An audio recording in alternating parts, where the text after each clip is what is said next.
Assalamualaikum warahmatullahi wabarakatuh, ya. Waalaikumsalam warahmatullahi wabarakatuh. Semoga Buya kelak diberi husnul khotimah setelah hidup panjang umur dan sehat, Buya. Amin ya rabbal alamin.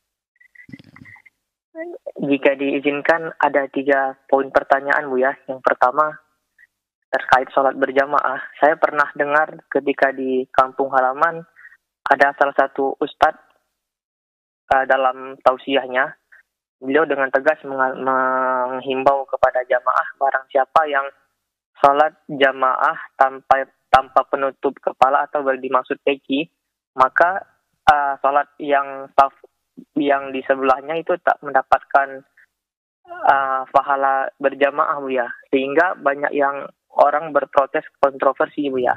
Yang kedua, Buya, jika kita sholatnya telat untuk mencari jamaah di masjid, yang ada hanya orang yang mohon maaf mungkin pakaiannya tidak pakai peci atau lengannya pendek, apakah sebaiknya kita sholat sendirian atau mengikuti orang, ya, Buya? Dan jika diberi yang ketiga pertanyaan, Baik Mas, Buya, mungkin 2 saja cukup karena baik, Masya Allah. baik. Terima kasih, Buya. Syukran, jazakumullah khairan. Assalamualaikum warahmatullahi wabarakatuh. Waalaikumsalam warahmatullahi wabarakatuh. Kami himbau kepada para pembimbing, para ustadz, betul-betul jika ingin menyampaikan sesuatu adalah jangan sesuatu yang gampang menjadikan orang bingung. Sholat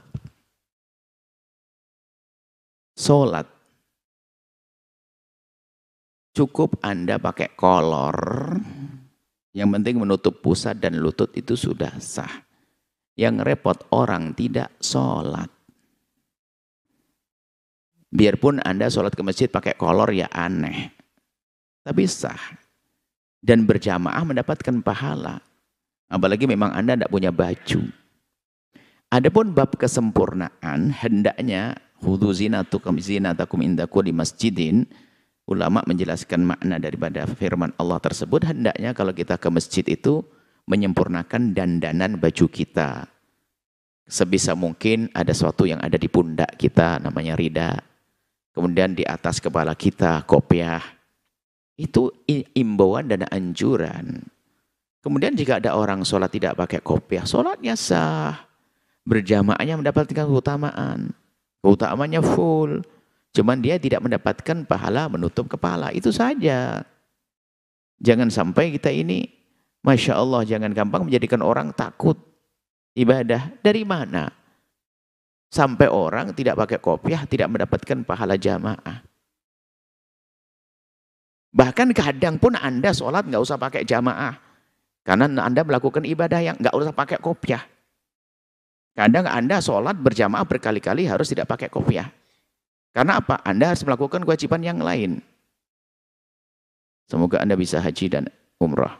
Nah, waktu laki-laki ikhram kepalanya gundulan. Itu juga. Nah, jadi ini menunjukkan bahwasanya hal-hal yang menutup kepala itu adalah memang semula ini bukan sebuah kewajiban itu loh. Memang di dalam umrah ini babnya beda, tapi paling tidak kita ini jangan gampang menjadikan orang itu berbeda. Ada lagi omongan ustadz, kalau belum haji jangan pakai kopiah putih. Nah ini, subhanallah, kopiah warna itu kan hanya terbatas merah, putih, kuning, hijau. Terus pakai kopiah apa? Anda sholat ganteng gagah begitu pakai kopiah pink, kan lucu. Yang pakai kopiah putih nggak boleh. Ada sebagian ustadz suka bikin aneh-aneh. Dan jangan seperti itu, biasa. Yang penting Nabi hampir tidak melakukan sholat dalam keadaan hasirah ra'si, kepalanya terbuka, hampir tidak pernah. Apakah dengan imamahnya atau apa saja. Itu adalah baginda, kecuali waktu ihram. Tapi itu bukan sebuah kewajiban. Dan ada sahabat Nabi yang melakukan sholat tidak ada tutup kepala. Dan Nabi tidak memarahinya. Seperti itu. Jadi boleh sholat Anda tetap sah, cuman hendaknya siapapun kalau hendak melakukan sholat sebisa mungkin berdandan, khudzu zinatakum, berdandan yang norma, yang sesuai dengan dandanan yang diajarkan, yaitu tadi hendaknya melengkapi dengan tutup kepala sampai derajat pakai imamah. Maka imamah, Nabi menggunakan imamah. Imamah seperti ini. Biarpun Anda belum bisa pakai, paling tidak untuk sholat saja. Untuk sholat imamah. Kemudian ada sesuatu rida di atas pundaknya. Sampai para ulama mengatakan, jika Anda tidak punya baju rida ini adalah sorban yang Anda tempelkan di pundak. Kalau Anda punya baju dua, jadikan satunya untuk rida ditumpangkan di atas pundaknya. Itu kesunahan. Kalau orang enggak, ya jangan dianggap sholatnya tidak sah. Ya, penanya yang mulia dari Malaysia, yang Anda dengar di kampung itu ada dua kemungkinan. Anda terlalu di belakang, Anda tidak terlalu mendengar. Sehingga Anda salah faham. Lebih baik saya menyalahkan Anda daripada saya menyalahkan ustadz di kampung ya. Mungkin Anda salah dengar, salah faham. Kalau Anda salah dengar, salah faham, ya fahami yang kami sampaikan, selesai. Kalau memang ada ustadz begitu, ya sama. Itu ustadz yang kalau ngomong begitu dulu waktu ngaji, sepertinya di belakang, salah faham, salah dengar juga. Jadi setelah ini insya Allah nggak ada salah faham, salah dengar. Kemudian mau pergi ke masjid, ada orang nggak pakai kopiah, kaos oblong. Apakah saya sholat jamaah dengan dia? Iya dong.